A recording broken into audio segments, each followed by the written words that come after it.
नमस्कार दोस्तों, कैसे हैं आप लोग। उम्मीद है आप सभी अच्छे होंगे। मेरा नाम हिमांशु मिश्रा है और मेरे साथ आचार्य राजीव नारायण शर्मा जी जुड़े हैं। आचार्य जी, बहुत बहुत स्वागत है आपका 4 PM पर। धन्यवाद। वैसे तो आचार्य जी को आप संजय शर्मा जी के साथ देखते हैं अक्सर भविष्यवाणी करते हुए, और उनकी भविष्यवाणियां कितनी सच साबित होती हैं ये भी हम देखते हैं। लेकिन आज कुछ संयोग ऐसा बना है कि मुझे सौभाग्य प्राप्त हुआ है आचार्य जी का इंटरव्यू करने का। तो आचार्य जी, जेनजी आंदोलन को लेकर आपकी जो भविष्यवाणी थी वो तो मतलब जबरदस्त हिट रही, और जैसा जैसा आपने बताया वैसा वैसा होता चला गया। तो अब आगे क्या होना है, इस आंदोलन का भविष्य क्या होने वाला है, क्या गणना है आपकी। हाँ, देखो सबसे पहले तो अब तो एक तो दर्शकों को बता देता हूँ कि बात ये मैं तो संजय जी के साथ अपने पिछले प्रोग्राम में ही बता चुका था। मुझे स्वयं हनुमान जी ने 14 जुलाई को वहां भेजा था और 14 जुलाई पे वहां पर कोई संख्या नहीं थी, 100-150 के आसपास। तो वो सारी बातें मैं पिछले प्रोग्राम में कह चुका हूं। तो मैं तो एक आध्यात्मिक, चूंकि मैं एक आचार्य, ज्योतिष का आचार्य भी हूं, कर्मकांड में भी मैंने आचार किया है।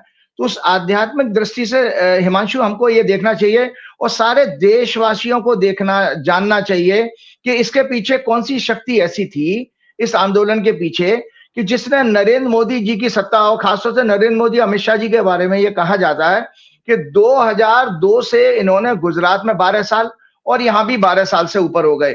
तो एक तरफा शासन चलाया, पुलिस स्टेट चलाया है।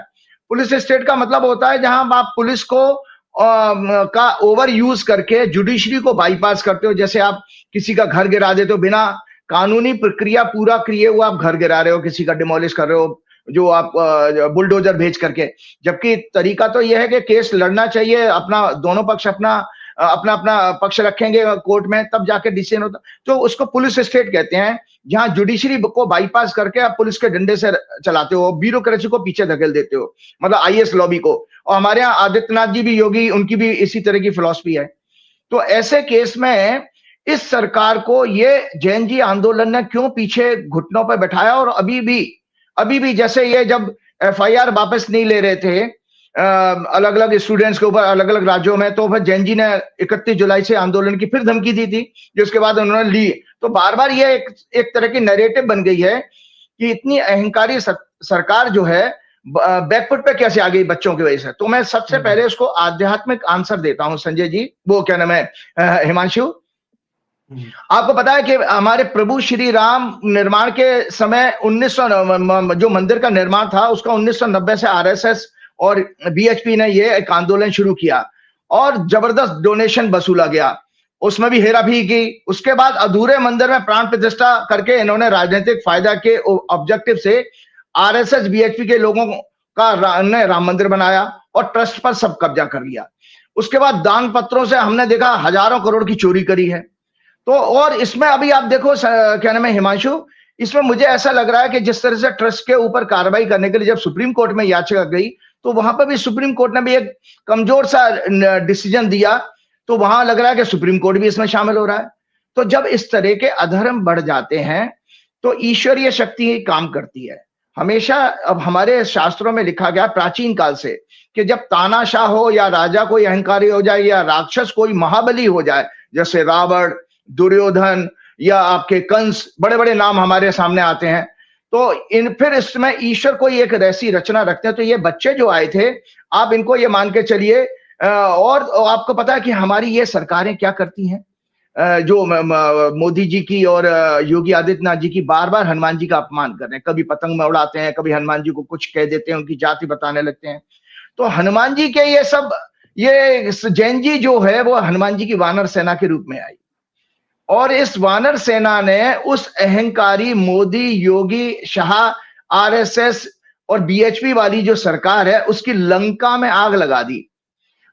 हनुमान जी ने क्या किया था देखिए, राम जी का साहस बढ़ाने के लिए हनुमान जी ने भी वही काम किया, उनके घर में जाकर वो ठोक पीट करके आ गए वो। तो हमारे बच्चे ने भी दिल्ली में, इनकी राजधानी में अमित शाह मोदी की नाक के नीचे जंतर मंतर पर कब्जा किया और अपनी बात मनवा के आए। ठीक है, किसी भी आंदोलन में थोड़ा बहुत छुटपुट हिंसा ये सब चीजें होती हैं, हालांकि पुलिस रवैया जो हुआ उसके विपरीत आगे मैं भविष्यवाणी करने वाला हूं क्या होने वाला है। तो इसको विशुद्ध रूप से मैं एक हनुमान जी का भक्त होने के नाते बताता हूं दर्शकों, ये हनुमान जी की क्रिया है पूरी की पूरी, हनुमान जी की योजना है, जैन जी के रूप में वानर सेना थी, उन्होंने अमित शाह मोदी की लंका में आग लगाई, जिसकी शुरुआत हो गई धर्मेंद्र प्रधान के इस्तीफे से। और अभी तो आप ये सोचिए कि आगे आगे, ये तो केवल शुरुआत है। जो अगस्त का महीना है जिसके बारे में आप पूछना चाह रहे हैं, अगस्त में 2 ग्रह चेंज हो रहे हैं।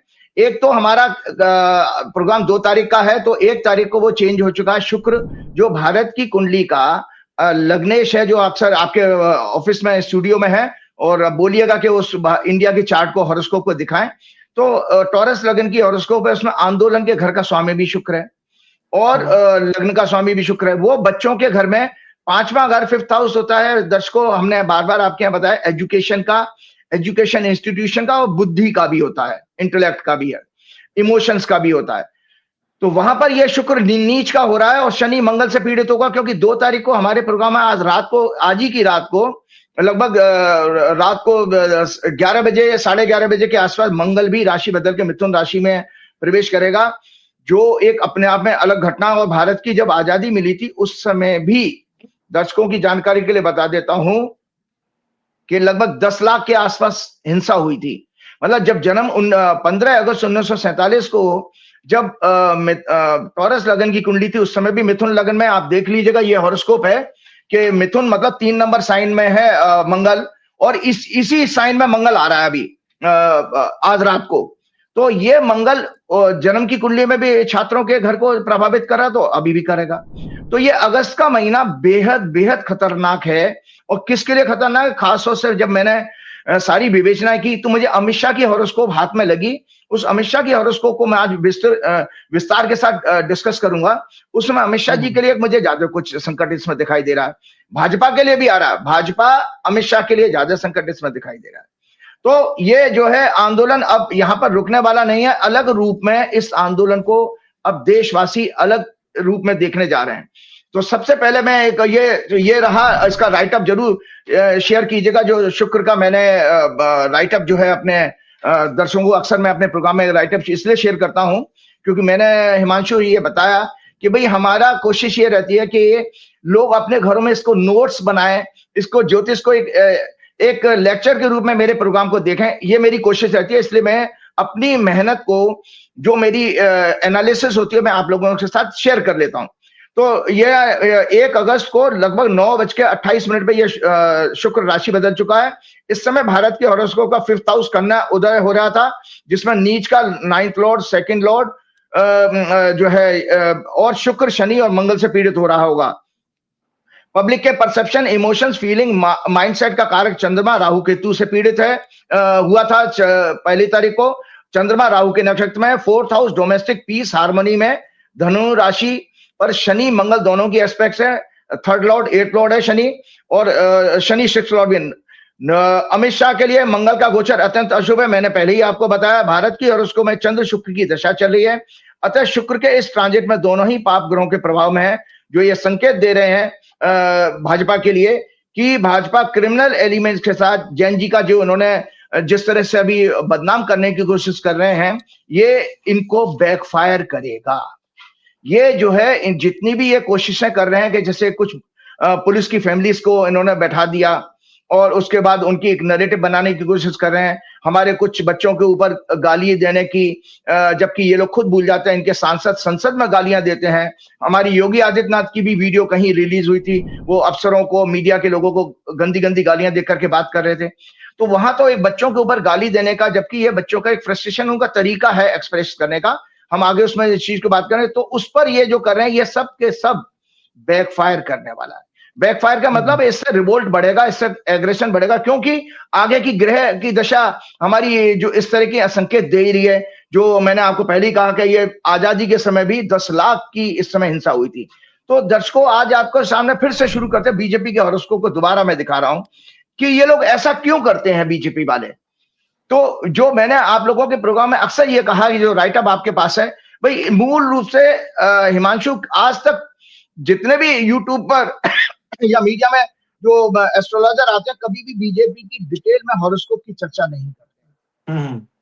आप लोगों के लिए सबसे अच्छा एग्जांपल है, अगर आप राक्षस और देवताओं के बीच में अंतर जानना चाहते हो, बीजेपी की कुंडली को जरूर डिस्कस कीजिए। उसको गहन चर्चा कीजिए तो आपको पता लग जाएगा कि आदि काल के, पौराणिक काल के जो राक्षस होते वो सारे के सारे गुण मौजूद है। तो जो राइटअप मैंने दिखाया था, आध्यात्मिक दृष्टि से अगर भाजपा का मैंने नाम रखा है भ्रष्टाचार बलात्कार जोड़ो पार्टी, और अगर कांग्रेस की कुंडली को देखो तो आपको यही देवता और राक्षसों में अंतर पता रह जाएगा। कांग्रेस की कुंडली में बहुत अच्छे योग हैं।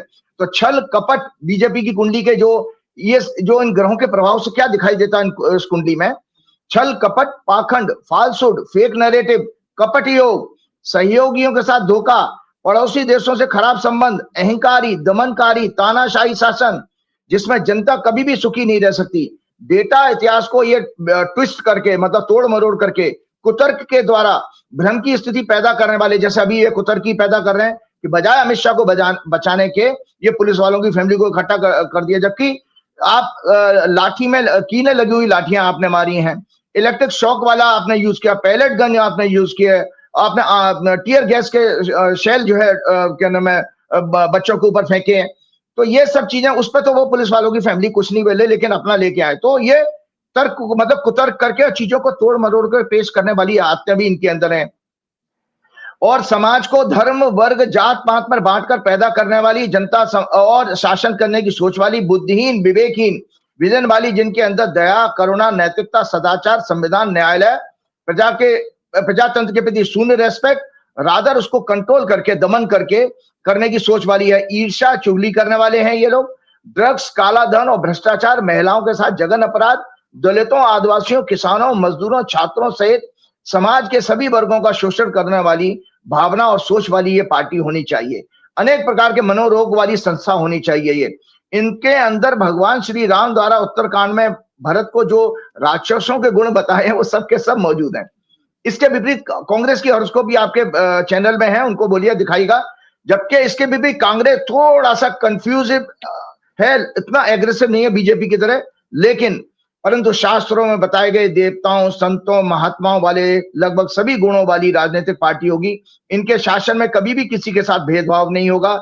सभी वर्गों, धर्मों, जातियों का सम्मान करने वाली, न्याय व्यवस्था, डेमोक्रेसी को मजबूत रखने वाली और सभी नागरिकों के फंडामेंटल राइट्स को प्रोटेक्ट करने वाली और उनका सम्मान करने वाली पार्टी ये कांग्रेस है।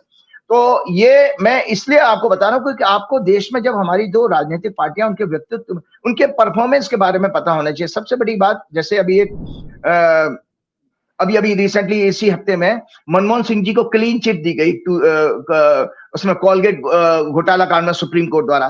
तो हिमांशु, किस तरह से उस सरकार को इन्होंने बदनाम किया, ये पॉइंट्स हैं दर्शकों के बीच में जरूर जाना चाहिए ये राइटअप में, कि देखिए मनमोहन सिंह जी की एक ऑनेस्ट सरकार को कैसे फोर्ड फाउंडेशन और सीआईए की मदद से आरएसएस, बीजेपी, अन्य लोगों ने एक fake propaganda agenda, fake news 24/7 चलाकर डिफेम करके उनसे सत्ता दलाल, कॉर्पोरेट और विदेशी पावर्स को बेचने के उद्देश्य से एक साजिश रची गई।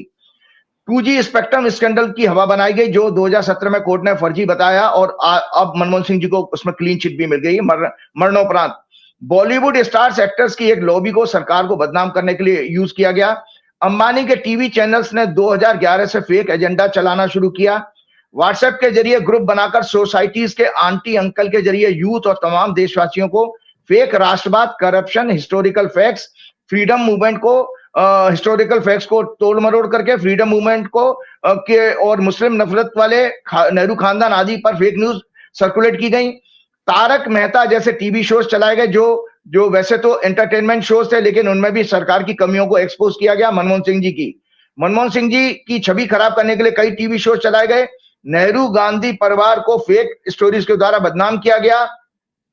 राहुल गांधी की एक कमजोर और चीप इमेज बनाने की कोशिश की गई। अहमदाबाद में एक आईटी सेल, एक वॉर रूम इसमें पूरा बनाया गया था। इसके लिए हजारों करोड़ रुपए खर्च किए गए। पाकिस्तान को सबसे बड़ा दुश्मन और चाइना को दोस्त प्रोजेक्ट किया गया, जबकि यह सच है कि उसी पाकिस्तान के पीएम को मोदी ने अपनी पहली ओथ में 26 मई 2014 को इनवाइट किया था और बिना किसी एजेंडा के हवाई यात्रा में बीच में अचानक पाकिस्तान भी ये बिरयानी खाने पहुंच गए। आज मिडिल ईस्ट से व्यापार घाटा 107, सारे जितने खाड़ी के देश हैं उससे व्यापार घाटा $107 बिलियन का है। तो इसी से पता लग जाता है। और गौमांस का व्यापार भी 2013 से कई गुना बढ़ गया है, जो मोदी संघ के मुस्लिम प्रेम को कंफर्म करता है। और इसके अलावा बताता हूं कि हिमांशु, इन्होंने अभी दत्तात्रेय होसबोले, मोहन भागवत जी ने और राम माधव ने ये अलग अलग चैनल्स पर विदेशों में जाकर के, और भागवत जी ने तो इंडिया में दिया था, दत्तात्रेय होसबोले ने विदेश में दिया था, राम माधव भी विदेश में गए थे, पाकिस्तान के साथ संबंध सुधारने की बातें करने की इन्होंने पेशकश की है, इन्होंने कोशिशें की हैं और इन्होंने संदेश ऐसे दिए हैं, और भाजपा यहां पर क्या कर रही है वो आप देख रहे हैं।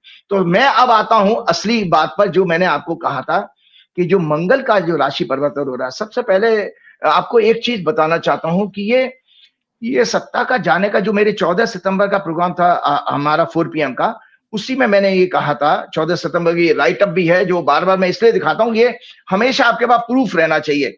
अभी हिमांशु में उस फोटो को जरूर दिखाइएगा, मुझे सौभाग्य प्राप्त हुआ 2 बड़े VIP से मिलने का, एक कर्नाटक के चीफ मिनिस्टर आपके DK शिव कुमार जी से, और दूसरे दिल्ली के पूर्व शिक्षा मंत्री मनीष सिसोदिया से, उनसे भी मेरे को मौका मिला था मिलने का। तो मैंने, क्योंकि मेरा कोशिश ये है कि जो देश की सत्ता में पावर, मैं तो देखिए राजनीति में हूं नहीं, लेकिन आचार होने के नाते मार्गदर्शन कर सकता हूं, तो मैं अलग अलग पार्टियों के बड़े बड़े नेताओं से मिलने सभी के घर जाऊंगा, उनको बताऊंगा कि किस तरह से इन राक्षसों से आपको देश को बचाना है, और जो भी मेरे पास ज्योतिष का ज्ञान है मैं उन लोगों के साथ बांटूंगा। तो वो फोटो जरूर दिखाइएगा जो मेरे VVIP लोगों के साथ। तो इसमें मैंने ये साफ साफ कहा था 12 plot and expecting 5th house, यहां पर हाईलाइट कराइएगा, ऑफिस में बोलिएगा, जिसमें मैंने ये DK शिव कुमार जी को पर्सनली दिखाया था। मैंने लिखा है कि indicates migration of skilled workers, students from country, fertility rate will drastically drop, or agitation will start in education institution because of paper leak, administrative control and crime against students. Police force will try to crush those agitation. मतलब police force की बर्बरता, brutality भी दिखाई दे रही है, ये भी मैं भविष्यवाणी कर चुका था। तो ये कॉज बता रहा हूं कि मोदी सरकार के हटने का, बहुत सारे दर्शक हमारे ये कहते थे कि कब जाएगा राजीव जी, तो कई साल से कह रहे हैं, 3 साल से कह रहे हैं मोदी चला जाएगा, मोदी की सत्ता, तो कोई तो होगा, निमित्त बनेगा, कोई निमित्त कहते हैं मीडियम को, तो बच्चे ही क्यों बने, स्टूडेंट्स ही क्यों बने, उसका जवाब आपको मंगल की दशा, जब ये 6 सितंबर को मंगल राशि बदला था, ये उस समय की हॉरोस्कोप है, तो कन्या लगन उदय हुआ था। तो आपको दर्शकों को बता दिया, हमेशा मैंने बताया, भारत की जो हॉरोस्कोप आपके पास है उसमें कन्या राशि जो है 5वां घर आती है, और 5वां घर स्टूडेंट्स का होता है, एजुकेशन का, बच्चों का होता है, देश के लिए बच्चे मतलब स्टूडेंट। और बुध की राशि, बुध जैन जी को रिप्रेजेंट करता है, यूथ को, और मंगल जो प्लेस है वो भी बुध की राशि में, तो डबल मंगल का प्रभाव हो गया। और एक चीज और मैं आपको बताता हूं, जिस चीज के लिए मोदी जी की अभी एक वीडियो देख रहा था, रील, आजकल तो रील बनाने का उनको शौक हो गया ना, वो रील में वो क्षमा मांग रहे हैं बच्चों से कि भाई बच्चों, मेरी माँ को गंदी गंदी गालियां दी, और उनको ताज्जुब हो रहा है कि बेटियों ने मुझे गाली दी, लड़कियां भी मुझे गाली दे रही हैं। अरे भाई, आपके कर्म ऐसे थे, जो आप बच्चियां, छोटे छोटे बच्चे आपको गाली दे रहे हैं, आपको गाली, आपको रमेश बिदुड़ी की नजर नहीं आती, आपको अनुराग ठाकुर की गालियां नजर नहीं आती, आपके कितने ही भाजपा के नेता उल्टा सीधा बकवास करते रहते, उनकी गालियां नजर नहीं आती, लेकिन बच्चों की गालियों पर बड़ा फोकस है आपको। एक देश के प्रधानमंत्री को, 140 करोड़ के आबादी वाले प्रधानमंत्री, देश के आबादी वाले प्रधानमंत्री को बच्चों की गालियां सुनने का बड़ा फोकस हो रहा है, तो उसमें वो ये माफी मांग रहा है। तो आपको मैं ये बता रहा हूं कि ये बच्चों का एक्सप्रेस करने का एक स्टाइल है, तरीका है, क्यों है, और आगे हमेशा रहेगा दर्शकों, क्योंकि भारत की कुंडली में मंगल जो प्लेस है, जिसकी 7 वर्ष की दशा 6 सितंबर 2025 से शुरू हुई है और 2032 तक रहेगी, तो वाणी का घर है, और मंगल है एग्रेशन, तो गाली देने की बात, और उसमें ह्यूमर भी होगा, जो आजकल होता है मीम्स बना करके। पहले के टाइम में कार्टूनिस्ट होते थे, पहले के टाइम में लोग, पॉलिटिकल लोग, जर्नलिस्ट के अलावा कार्टूनिस्ट भी सरकार की खिंचाई कार्टून के जरिए करते थे, पहला एक सम्मान था। एक किस्सा सुनाता हूं आपको हिमांशु, जवाहरलाल नेहरू जी 1948-52 के आसपास की बात है, वो एक शंकर पिल्लई करके एक नामी गिरामी कार्टूनिस्ट होते थे। मोदी जी वैसे तो वो जवाहरलाल नेहरू से आगे बढ़ने की बात करते हैं, लेकिन उनको यह सीखना चाहिए कि जवाहरलाल नेहरू के व्यक्तित्व में कितने अच्छे गुण थे। उन्होंने, शंकर ने एक कार्टून में मोदी जी को जवाहरलाल नेहरू को गधा दिखा दिया, गधे के रूप में दिखा करके कार्टून पेश किया गया। तो जवाहरलाल नेहरू जी ने उसी रात को शंकर को फोन करके कहा कि भाई, कल आप इस गधे के साथ चाय पीना पसंद करेंगे? मतलब कितना बड़ा दिल था उनका कि उसी कार्टूनिस्ट को वो कहते हैं इस गधे के साथ चाय पीना पसंद करेंगे। इतना एक बैलेंसिंग था। और यहाँ मोदी जी जो है उस गाली से ऊपर उनके भक्त, उनके जो चमचे हैं वो बच्चों के ऊपर वो दिलवा रहे हैं, ये बच्चों का केस करवा रहे हैं, क्रिमिनल केस, वो भी क्रिमिनल केस। तो इसलिए ये आप देखिए ये टॉलरेंस क्यों खत्म हो गया, क्योंकि टॉलरेंस आपने खत्म किया। और ये जो गाली देने वाली बात है, ये स्टाइल मीम्स की 7 वर्ष तक रहने वाली है। दर्शकों याद रखो, ये 7 ईयर्स मंगल के, चूंकि वाणी के घर में बैठे हैं, मंगल उत्तेजना का कारक है, बुध की राशि में है, तो इसमें ह्यूमर भी होगा, इसमें हंसी मजाक भी है। वो मीम्स जो बनाना है वो आपका मजाक भी बना रहे हैं, और उसमें उसका एक्सप्रेस करने का तरीका एग्रेसिव होगा बिकॉज ऑफ दिस मंगल।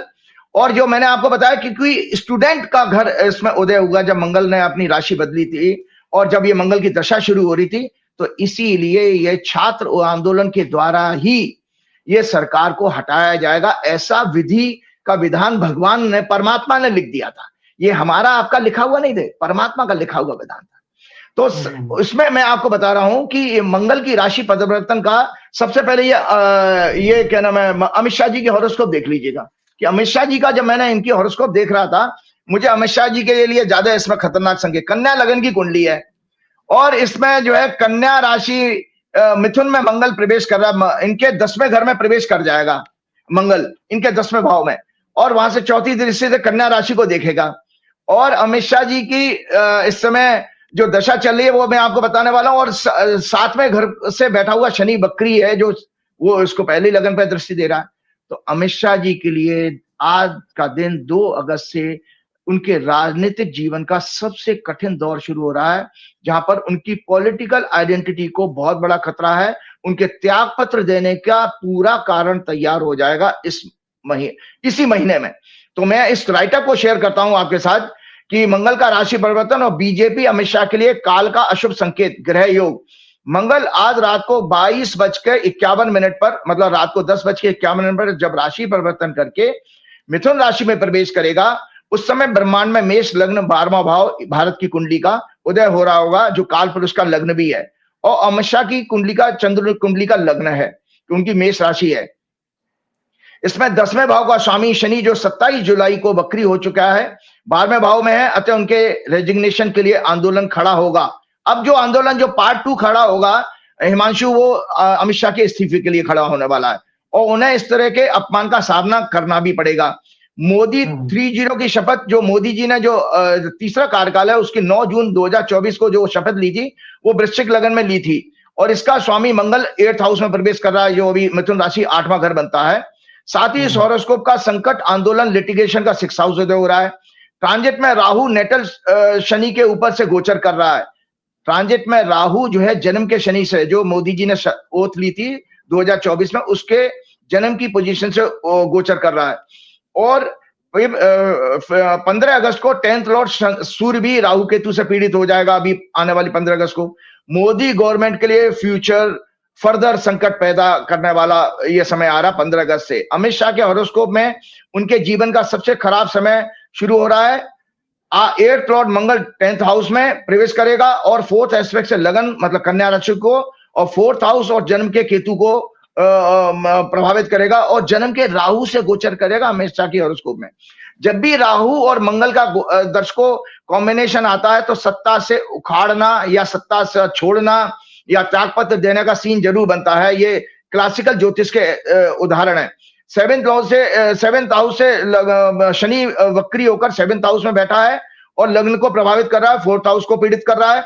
अतः इनके लिए अपने आप की हेल्थ के दृष्टि से भी और पॉलिटिक्स को बचाना लगभग इम्पॉसिबल होगा। पूरे देश में इसके लिए प्रदर्शन फैल जाएगा। इनके सहयोगी पार्टी भी इनका साथ नहीं देंगी, इनके सहयोगी और पार्टी भी इनका साथ नहीं देगी इसमें, ना ही Narendra Modi, as 10th lord is expected. 10वें घर से शीर्ष नेतृत्व देखा जाता है। क्योंकि अमित शाह की कुंडली में 10वां घर भी पीड़ित हो रहा है, इसका अर्थ है मोदी जी भी हाथ पीछे खींच लेंगे, मतलब शीर्ष नेतृत्व और आरएसएस अमित शाह की बचाव नहीं करेंगे। इसी पीरियड में इनके एकमात्र पुत्र जय शाह के लिए भी खराब संकेत का मिल रहा है, क्योंकि ये मंगल की 8वीं दृष्टि, जो जन्म की कुंडली में भी 8वीं मंगल, नीच के मंगल से पीड़ित है 5वां घर, और गोचर के इस मंगल से भी शनि जो 5वें घर पे दृष्टि पड़ रही है अमित शाह की कुंडली में, तो इनके बच्चे बेटे के लिए भी अच्छा समय नहीं है। मंगल इनकी हॉरोस्कोप में 64 नवांशा लॉर्ड है और जुपिटर 22 देश लॉर्ड, जो स्वास्थ्य के लिए देखा जाता है। वर्तमान दशा इनकी चल रही है जुपिटर मरकरी और 24 अगस्त 2026 से केतु की 11 अक्टूबर तक रहेगी अमित शाह की कुंडली में। बुध लग्नेश राहु के नक्षत्र में 12th हाउस में नीच के 12th लॉर्ड सन के साथ नीच के मंगल से पीड़ित हो रहे हैं। बुध और बृहस्पति आपस में शत्रु हैं और 6-8 एक्सिस में है। चंद्र कुंडली से बृहस्पति 12th लॉर्ड भी है और बुध संकट के भाव 6 का स्वामी है चंद्र कुंडली के अनुसार मेष लगन की। इनकी शनि की 7.5 भी चल रही है जो इनके जीवन में किसी बड़े परिवर्तन का संकेत दे रही है। 29 मार्च से शुरू हो चुकी है। 3 जुलाई 2026 से 20 जुलाई तक का पीरियड इनके लिए कोई अशुभ समाचार लाने वाला होगा, जो इसमें पहले ही इनके स्थिति के साथ प्रूव हो चुका है। अब मैं एक चीज और आपके बाद बताना चाह रहा था। एक हॉरोस्कोप और मैं दिखा रहा हूं कि जो बीजेपी की जो वर्षफल थी, दर्शकों देख लो, जब मुझे हिमांशु किसी घटना को देखना होता है, एक रिसर्च करने का तरीका है। हमने जन्म कुंडली से देखा, अमित शाह की कुंडली में संघर्ष देख लिया और साथ में एक वर्षफल थी एनुअल हॉरोस्कोप। जब पार्टी फॉर्म हुई थी 6 अप्रैल 1980 को, तो हर साल 6 अप्रैल आने वाली 6 अप्रैल से नए साल की, जिसको हम वार्षिक फल कहते हैं, उसको भी देखना चाहिए। तो उस कुंडली को भी जब मैंने एनालाइज किया, उसमें भी ये कुंडली इसको शेयर कीजिएगा, उसमें भी भाजपा के लिए अच्छे संकेत नहीं आ रहे हैं, क्योंकि दर्शकों को बहुत सारी चिंता है कि भाई भाजपा का क्या होगा, आंदोलन का क्या होगा। वही चीजें मैं आगे बढ़ा रहा हूँ। बीजेपी के वर्षफल से सत्ता परिवर्तन का योग, एनुअल हॉरोस्कोप 26-27 7 अप्रैल 2026 से शुरू हुई थी। बीजेपी की एनुअल हॉरोस्कोप मेष लग्न की है। लग्न में मुंता है, मुंतेस मंगल सूर्य शनि के साथ 12वें भाव, अपमान, रेजिग्नेशन, लॉस और जेल के भाव में है। शनि इस कुंडली का 10th लॉर्ड है और 12वें भाव में इसकी पोजीशन बीजेपी के मिनिस्टर्स का रेजिग्नेशन और फोर्सेबल सत्ता परिवर्तन के ग्रह योग बना रहा है। छात्रों के द्वारा, क्योंकि 5th लॉर्ड सन शनि के साथ है, जो छात्रों सत्ता में जबरदस्त टकराव की स्थिति पैदा कर रहा है। मतलब बीजेपी की जो वर्षफल थी उसमें शनि और सूर्य साथ थे। चूंकि सूर्य 5वें घर का लॉर्ड है, तो इसमें भी संकेत आ रहा था कि छात्रों के साथ टकराव कोई दिखाई दे रहा है सत्ता का। और जैन जी और युवाओं को रिप्रेजेंट करने वाला ग्रह बुध और 5th हाउस युवा, एजुकेशन, बुद्धि, भक्ति, संवेदना, इमोशन भी राहु केतु में पीड़ित हो रहे थे बीजेपी की वर्षफल में। अतः भाजपा संघ, वीएचपी का घमंड युवा शक्ति द्वारा अवश्य तोड़ा जाएगा, ये ग्रह योग स्पष्ट कर रहे थे बीजेपी की वार्षिक कुंडली में भी। 4th लॉर्ड का 8th हाउस में जाना और नीच का होना बीजेपी के क्राउन मतलब सिंहासन के छिनने का संकेत दे रहा है। 12th Lord 9th Lord Jupiter भी मंगल से पीड़ित है। 6th हाउस आंदोलन के भाव को शनि मंगल एक साथ पीड़ित कर रहे हैं। तो अब मैं एक चीज और बताना चाहता हूं। एक विषय आया था, उसके बाद एक धार्मिक टॉपिक लूंगा, फिर मैं अपना प्रोग्राम समाप्त करना चाहूंगा।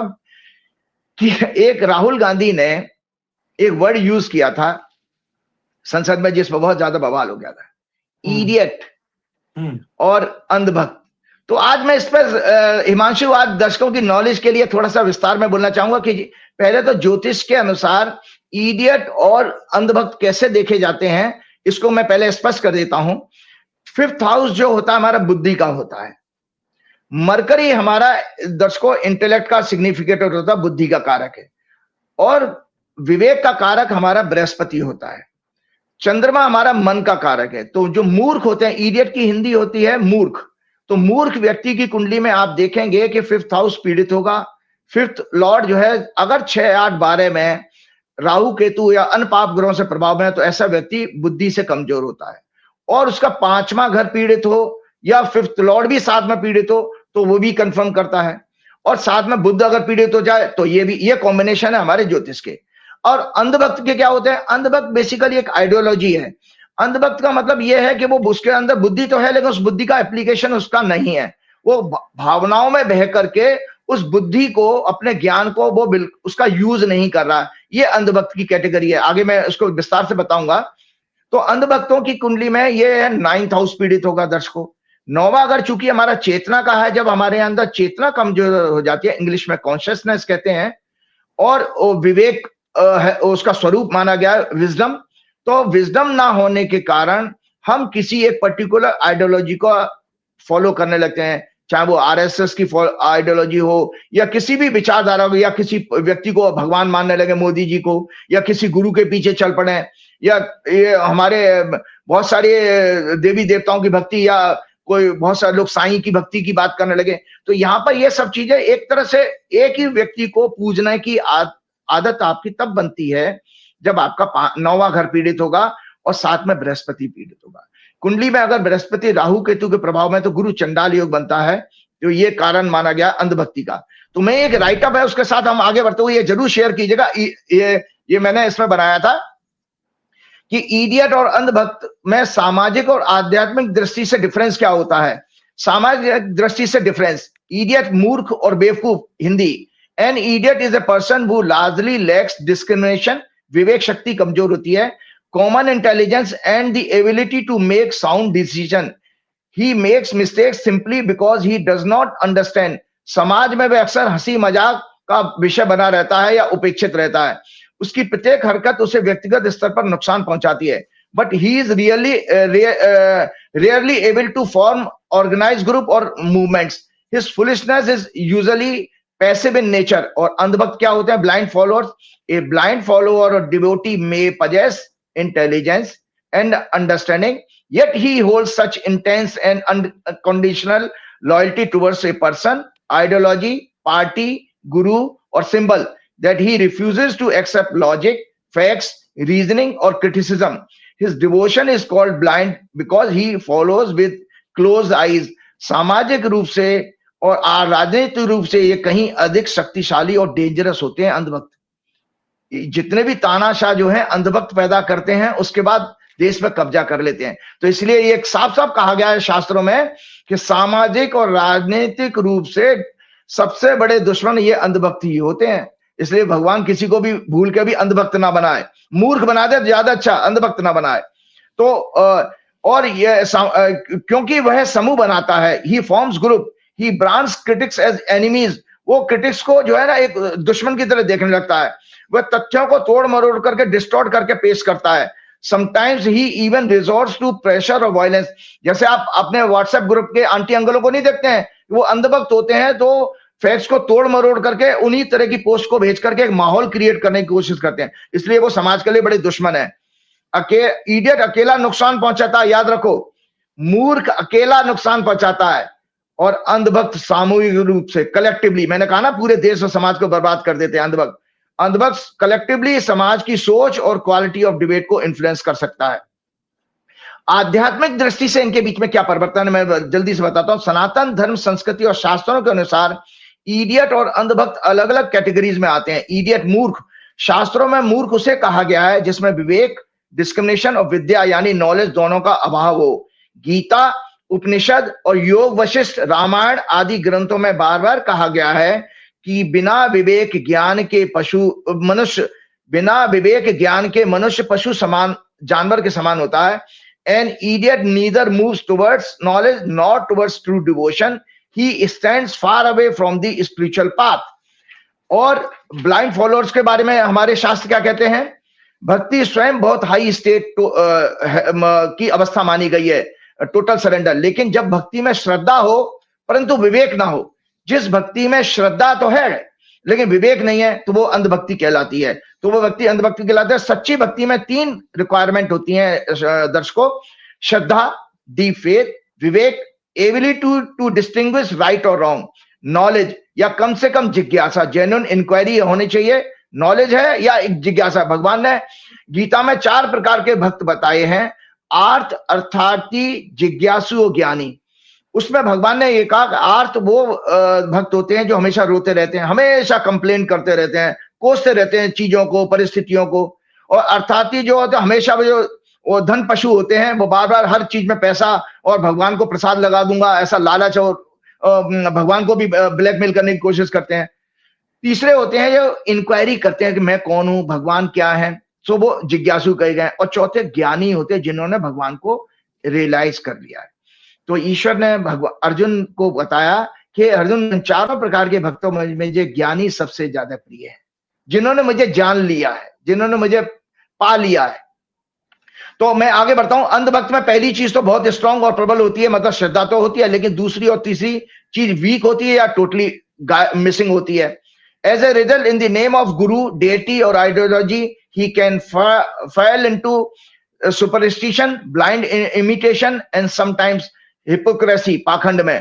रामकृष्ण परमहंस, स्वामी विवेकानंद और शंकराचार्य जैसे महान संतों ने कहा कि faith is good but blind faith is not good. Foolishness is ignorance, blind devotion is a distorted form of भक्ति that arises from the absence of knowledge. Both are undesirable, but blind devotion is more subtle and can possess a greater effective danger to society. हो क्या रहा है आपको बताऊं कि ये जो अंधभक्त हैं, क्या नाम है, आरएसएस द्वारा इस तरह के भक्तों को पैदा किया जाता रहा है। क्यों?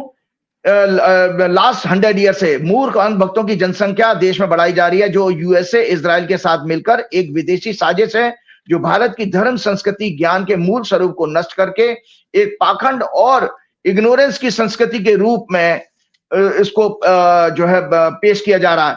पूरे भारत के वजूद को खत्म करने का प्रयास है भारतवर्ष का। और मैं अब आपको बता रहा हूं कि आप खुद स्वयं चिंतन करें। मेडिकल साइंस में एक रिपोर्ट और आई थी, इसके साथ प्रोग्राम को मैं जल्दी समाप्त करना चाहूंगा। मैनी मेडिकल रिसर्चर्स के अनुसार जब हम लगातार fake news articles, distorted facts, speech, seminar, social media post, reels और mainstream media, print, TV द्वारा एक सर्टेन पार्टी, लीडर्स, ऑर्गेनाइजेशन की आइडियोलॉजी का प्रोपेगेंडा देखते रहते हैं, तो इससे हमारा कॉग्निटिव रिफ्लेक्शन टेस्ट, सीआरटी का स्कोर कम होने लगता है। अर्थात हमारे ब्रेन का मिडिल पोर्शन, एमिग्डाला और लिम्बिक सिस्टम, जो कॉग्निटिव फ्लेक्सिबिलिटी के लिए रिस्पॉन्सिबल होता है, वह हाइपर एक्टिव होकर के ओवरलोड हो जाता है, जिसके कारण हमारा ब्रीदिंग पैटर्न चेंज होकर हमारा डिस्टर्ब भी हो जाता है और स्ट्रेस हार्मोन हमारा बॉडी रिलीज करने लगती है। Lack of supply of oxygen हो जाती है ब्रेन में। हमारे ब्रेन के सबसे बड़े पार्ट जिसे फ्री फ्रंटल कोर्टेक्स कहते हैं, पीएफसी, जो बिहाइंड फोरहेड होता है, माथे के पीछे, इसमें ब्रेन की muscles begins to shrink. Muscles जो है श्रिंक होना शुरू हो जाते हैं हमारे ब्रेन की, जो अच्छे बुरे का ज्ञान देता ब्रेन का वो वाला हिस्सा। और इस जिसके कारण हमारी एनालिटिकल थिंकिंग कम होने लगती है और हम इंट्यूटिव थिंकिंग या एंटीसिपेट, बिना सोचे समझे एक धारणा बनाने लगते हैं, करने के हैबिचुअल हो जाते हैं। फिर हमारी कॉम्प्लेक्स प्रॉब्लम को सॉल्व करने की, चैलेंज को फेस करने की, उन्हें माइन्यूटली समझने की एबिलिटी कमजोर हो जाती है, एनालिटिकल एबिलिटी जिसको कहते हैं विजडम। इसके बाद हम इमोशनल इश्यूज या भावनाओं के वश में आकर बाहरी खतरों के प्रति एक तरह की प्रतिक्रिया देने लगते हैं, जो कट्टरता, अंधविश्वास को बढ़ावा देती है और हमारे एक तरह के विचार या धार्मिक भावनाओं और रिएक्शन उसमें तीव्र हो जाते हैं। ब्रेन में हिपोकैम्पस में मसल श्रिंक होने लगती है, वो ब्रेन जो केमिकल रिएक्शन के कारण। प्रीफ्रंटल कोर्टेक्स जो हेल्दी ह्यूमन में लगभग 35 से 40% होता है, इसे ब्रेन का लॉजिक फिल्टर कहा जाता है। यही ब्रेन का वो पार्ट है जो हमें जानवर से इंसान बनाता है। इसी मेडिकल रिसर्च के अनुसार कुत्ता, गधा, सुअर में ये लॉजिकल फिल्टर प्रीफ्रंटल कोर्टेक्स केवल 5% होता है। मतलब आदमी में, मनुष्य में तो 35 से 40% है, लेकिन डॉग, क्या नाम है, गधा और सुअर में, पिग में जो है 5% होता है। इसलिए जानवर एक तरह के इंस्ट्रक्शंस और इमोशंस को फॉलो करके अपनी प्रतिक्रिया देने लगते हैं।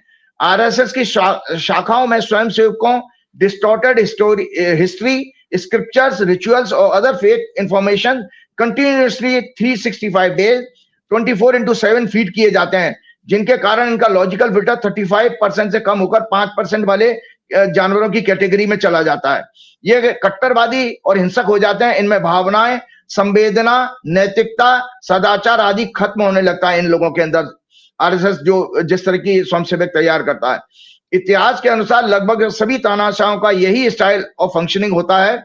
आरएसएस को यह प्रेरणा इटली के तानाशाह मुसोलिनी और चाइना की कम्युनिस्ट पार्टी से मिली और वर्तमान में इजराइल से भी।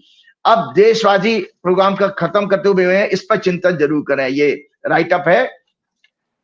देशवासी चिंतन करें कि अंधभक्त 5% कैटेगरी वाले पशु समान क्यों हैं। अगर ये राम भक्त होते तो प्रभु श्री राम के मंदिर निर्माण में दान और चंदा चोरी पर बोलते। अगर ये राष्ट्र प्रेमी होते तो पुलवामा में शहीदों पर, ऑपरेशन सिंदूर की विफलता, सैनिकों के शहीद होने पर, गलवान घाटियों में सैनिकों के चीनी द्वारा शहीद किए जाने पर, चीन के अरुणाचल लद्दाख में देश की भूमि के कब्जों पर बोलते, ये दत्तात्रेय होसबोले, राम माधव, मोहन भागवत के द्वारा पाकिस्तान से संबंध सुधारने की दलीलों के विरुद्ध बोलते। अगर शिक्षा प्रेमी होते तो ये शिक्षा में भ्रष्टाचार, paper leak, unemployment, educational institution और खराब इंफ्रास्ट्रक्चर पर बोलते, छात्रों की आत्महत्याओं पर बोलते। अगर ये गौ माता प्रेमी होते तो गौ माता को मोदी सरकार ने 12 वर्षों तक राष्ट्रीय पशु घोषित नहीं किया है, उस पर मोदी सरकार में गौ मांस खाने वाले मंत्रियों पर गौ मांस का व्यापार मनमोहन सिंह जी की सरकार से ज्यादा बढ़ने पर बोलते। अगर किसान प्रेमी होते तो खेती और किसानों की समस्याएं, खाद आदि का संकट, उन पर बढ़ रहे कर्जों के कारण किसानों की आत्महत्याओं पर बोलते। अगर महिला सम्मान, नारी शक्ति प्रेमी होते तो मणिपुर में महिला को सरेआम सड़क पर नंगा घुमाए जाने पर, अंकिता भंडारी कांड पर, कुलदीप सेंगर कांड, हाथरस कांड, जंतर मंतर पर महिला पहलवानों के सड़क पर घसीटने और पूरे देश भर में भाजपा नेताओं द्वारा रेप, सेक्स एब्यूज करने पर बोलते। अगर ये प्रकृति प्रेमी होते, पर्यावरण प्रेमी होते तो जंगल काटे जाने पर, अरावली पर्वतमाला नष्ट किए जाने के षड्यंत्र पर, आदिवासियों का शोषण करने पर बोलते। अगर डेमोक्रेसी, फंडामेंटल राइट्स, देश के सभी हालातों पर गंभीरता से सोचने वाले होते तो संविधान, संवैधानिक संस्थाओं, जुडिशरी को कमजोर होने पर, गिरते हुए रुपए पर, देश पर यूपीए के समय 4 गुना बढ़े हुए कर्जे पर, ट्रंप द्वारा लगातार अपमान किए जाने पर कि भारत एक नरक का गड्ढा है, टैरिफ लगाए जाने पर, रशिया से ऑयल ना खरीदने पर, ट्रेड डील को थोपे जाने पर, China, America, middle east, Europe से बढ़े हुए व्यापार घाटे पर बोलते। ये लोग इन सभी बातों पर इसलिए नहीं बोलते हैं क्योंकि इनकी एक अनपढ़, मंदबुद्धि, फेंकू, फर्जी हिंदुत्व वाले नेताओं ने इनके दिमाग की नसबंदी करके इनका एनालिटिकल ब्रेन निकाल दिया है। जैसे आरएसएस अपने स्वयं सेवकों का दिमाग नष्ट कर देती है, इसीलिए ये मानवता से नफरत करने वाले, धर्म संस्कृति का शून्य ज्ञान और समझ रखने वाले, पौराणिक काल के वेश बदलने का वरदान प्राप्त करने वाले कालनेमी राक्षस के वंशज हैं और यही देश को लूटने वाले मुगलों, अंग्रेजों की पीढ़ी के लोग हैं जिनमें नैतिकता और अकाउंटेबिलिटी, प्रेम, सहयोग, सेवा मर चुकी है। इसके साथ चलते चलते मैं ये जैन जी की आंदोलन की कुंडली जरूर दिखा देता। ये कुंडली अभी भी है, इसमें मंगल 12वें घर में जा रहा है और 12वें घर से वो मंगल आंदोलन के घर को देखेगा। ये और इस कुंडली में जो है मंगल जो है जब चंद्र राशि इसी कुंडली की देखेंगे, जो आंदोलन की कुंडली 6 जून की बनाई थी, 6 जून को फर्स्ट टाइम इन्होंने कॉकरोच पार्टी ने आंदोलन शुरू किया था, तो उसमें वो आंदोलन का घर बनता है मकर लगन की कुंडली से 6वें भाव में। सो आंदोलन हमारा दोबारा रिवाइव हो रहा है। अब चलते चलते मैं एक धार्मिक विषय जरूर लूंगा क्योंकि मेरे मन में एक पीड़ा थी। पीड़ा इसलिए थी हिमांशु कि हम जब देखते हैं कि हमारे योगी आदित्यनाथ एक संवैधानिक पद पर बैठे हैं और जिसने कॉन्स्टिट्यूशन की ओथ ली है, उसके लिए हिंदू, मुसलमान, सिख, ईसाई सभी बराबर हैं क्योंकि सभी के टैक्स के पैसे से ये प्रशासन के खर्चे निकलते हैं। सभी जजेस से लेके ब्यूरोक्रेट्स और जितने भी लोग हैं, मिनिस्टर्स, सबके जो सैलरीज हैं वो हमारे जनता के टैक्स के पैसे से पूरी होती हैं। उसमें तो कोई हिंदू मुसलमान का फंड अलग लाभ नहीं करते हैं। तो हमारे यहाँ अक्सर ऐसी बहुत सारी वीडियोस देखने में आती हैं जहां पर वो सड़क पर नमाज पढ़ने वाले लोगों को जो है क्या नाम है, योगी आदित्यनाथ सरेआम भाजपा के लोग भी क्रिटिसाइज करते हैं, लेकिन ये कांवड़ यात्रा के बारे में कोई कुछ नहीं बोलता। बल्कि हमने देखा कि हमारी दिल्ली सरकार ने कहीं बड़े बड़े कांवड़ कैंपों के लिए कई लाख रुपए डोनेशन भी दी। ऐसा हम दूसरे धर्म के प्रति क्यों नहीं कर पाते हैं? तो मैं थोड़ा सा मुझे इसलिए बोलना था क्योंकि हिमांशु, मैंने कर्मकांड में आचार भी किया है, ज्योतिष आचार के अलावा। तो मुझे पहले तो दर्शकों को 5 मिनट का समय और मैं लूंगा, आपका बहुत कीमती समय आप लोगों का, कि इसमें बताना कि हमारे शास्त्र जो है कांवड़ यात्रा के बारे में क्या कहते हैं और क्या वास्तव में इस तरह की कांवड़ यात्रा का कहा गया कि सड़क पर हम जाकर प्रशासन को डिस्टर्ब करके, लोगों की आम जिंदगी को तहस नहस करके, बिगाड़ करके, हिंसा करके सड़क पर, क्या हम इस तरह से भगवान को पा सकते हैं? तो उसको आप कांवड़ यात्रा के इस राइटअप को जरूर दिए कि सो दैट ये नॉलेज घर घर में लोगों के पास पहुंचनी चाहिए। यह है कांवड़ यात्रा भक्ति, आध्यात्मिक उन्नति या सिर्फ पाखंड के प्रचार के लिए? कांवड़ यात्रा सनातन धर्म में भगवान शिव की भक्ति, तपस्या और आत्मशुद्धि का एक महत्वपूर्ण स्वरूप है। यह मुख्य रूप से श्रावण मास के प्रथम दिन से शिवरात्रि तक जल चढ़ाकर पूर्ण होती है। वर्तमान में यह 30 जुलाई से 11 अगस्त तक जलाभिषेक के साथ पूरी होगी। इसमें शिव भक्त गंगा या अन्य पवित्र नदियों से जल भरकर कांवड़ बांस की डंडी पर दोनों तरफ जल के पात्र रखकर पैदल यात्रा करते हैं। अंत में शिवलिंग पर जलाभिषेक करके समाप्त करते हैं। इसका आध्यात्मिक महत्व शास्त्रों में यह कहा गया, वेदों पुराणों में इसका कोई सीधा उल्लेख नहीं है। वेद पुराण में इसके बारे में सीधा कुछ नहीं कहा गया। गंगा का महत्व है, गंगा स्नान का महत्व कहा गया है, तीर्थ स्थान का महत्व जरूर कहा गया है, लेकिन कांवड़ यात्रा का कोई महत्व नहीं दिया गया है। इसमें जलाभिषेक, तपस्या और तीर्थ यात्रा के महत्व को जरूर बताया गया गंगा का। समुद्र मंथन के दौरान, ऐसा पौराणिक कहानी है, समुद्र मंथन के दौरान हलाहल विष निकला जिसे भगवान शिव ने पी लिया और उनका कंठ नीला पड़ गया, जिसके कारण भगवान शिव का नाम नीलकंठ पड़ा। विष की जलन और गर्मी शांत करने के लिए देवताओं ने उन्हें जल अर्पित किया। यह घटना श्रावण मास के बताई जाती है, तभी से यह परंपरा की शुरुआत को माना जाता है। शिव पुराण में भी गंगा जल से रुद्राभिषेक भक्त के सभी पापों से मुक्त होकर शिवलोक प्राप्त करने का साधन बताया गया शिव पुराण में। इससे तपस्या, संयम और आत्मशुद्धि होती है। कांवड़ को कंधे पर उठाना अहंकार का त्याग और समर्पण का प्रतीक है। नंगे पैर चलना, ब्रह्मचर्य का पालन करना, सात्विक भोजन करना, कांवड़ को जमीन पर न रखना आदि भक्त का तपोबल बढ़ाते हैं, उसे साधना की अवस्था में ले जाते हैं। इससे शरीर और मन दोनों की शुद्धि, काम क्रोध पर विजय तथा शिव में पूर्ण लीन होने में सहायता मिलती है। शिवो भूत्वा शिवम, शिव बनकर शिव की पूजा करो, ऐसा शास्त्र कहते हैं। कई मान्यताओं के अनुसार भगवान परशुराम प्रथम कांवड़िए माने जाते हैं। श्रवण कुमार का कांवड़ में बैठाकर यात्रा करना दूसरा उदाहरण इस तरह का मिलता है। गंगा जल से शिव का अभिषेक मनोकामना पूर्ति ही नहीं, पापों का नाश, कष्टों से मुक्ति और कल्याण प्राप्ति है। यह केवल बाहरी यात्रा नहीं बल्कि तपोबल बढ़ने से आंतरिक साधना और मोक्ष की दिशा में एक कदम माना जाता है। यह यात्रा भक्ति, अनुशासन, एकता और पर्यावरण, नदी जल का महत्व का जीवंत उदाहरण है। वर्तमान में पाखंडी हुआ क्या है हिमांशु? वर्तमान में पाखंडी धर्म गुरुओं, पंडितों, महात्माओं ने इसको पाखंड दिखावा आदि जोर शोर से लाउड म्यूजिक बजाना, कुछ मामलों में नशीले पदार्थ का सेवन, आम जनता प्रशासन से झगड़ा करना, एडमिनिस्ट्रेटिव फैसिलिटीज को नुकसान पहुंचाना, हिंसा करना, सामाजिक भेदभाव दिखाना, यह पाखंड के रूप में आ गया है के रूप में। और भाजपा, आरएसएस, बीएचपी ने अपनी राजनीतिक महत्वाकांक्षाओं को पूरा करने के प्रतीक के रूप में ज्यादा प्रचारित किया है इसको, जिससे कांवड़ यात्रा का मूल उद्देश्य शिव को समझना, पाना, तपोबल बढ़ाना, संयम और आत्मशुद्धि के साथ आंतरिक साधना और मोक्ष प्राप्त करना पीछे छूट गया है। जो उसका असली उद्देश्य है वो तो पीछे छूट गया। इसीलिए शिव के प्रकोप के कारण ऐसे लोगों का सामाजिक, आर्थिक और आध्यात्मिक कल्याण नहीं हो पा रहा है। वे नाना प्रकार के सांसारिक दुखों, अकाल मृत्यु, बीमारी, व्यापार में हानि, धन का नुकसान आदि भोग रहे हैं। इसके साथ चलते चलते फिर हम हनुमान जी की प्रार्थना करते हैं, सभी देशवासियों को के लिए प्रार्थना करेंगे, हे प्रभु इन बच्चों के ऊपर आशीर्वाद रखिए और इन अहंकारी काल नेमी राक्षसों के वंशजों को आपने पूर्व काल में काल नेमी राक्षस का अंत किया था, तो इनके वंशजों का भी आप ही अंत करेंगे। तो हनुमान जी की प्रार्थना करते हो, श्री गुरु चरण सरोज रज निज मन मुकुर सुधार, वर्ण रघुवर बिमल जसु जो दायक फल चार, बुद्धिहीन तनु जान के सुमरो पवन कुमार, बल बुद्धि विद्या देव मोह हरौ कलेश विकार। जय श्री राम, जय हनुमान। जय श्री राम।